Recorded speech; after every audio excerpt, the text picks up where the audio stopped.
Hi everyone, in front of me I've got BlackShark Pad SE, and let me share with you how to allow unknown sources on this device.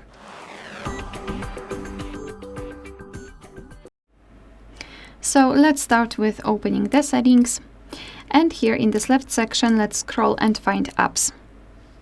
Then scroll all the way down and go to Special APKs, scroll down and find Install Unknown Apps.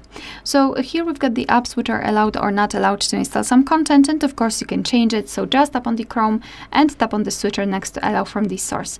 And after getting back, you can see that the Chrome is now allowed to install something. Be aware, because you're doing it on your own responsibility. Some third-party apps aren't verified by the developer, so you may put your data and actually whole device at risk. So remember about that and choose the apps wisely. Of course, you can always remove previously granted permissions. Just tap on the app and tap on the switcher, and the Chrome is not allowed to install anything. Alright, so that will be all. Thank you so much for watching. Please hit the subscribe button and leave the thumbs up.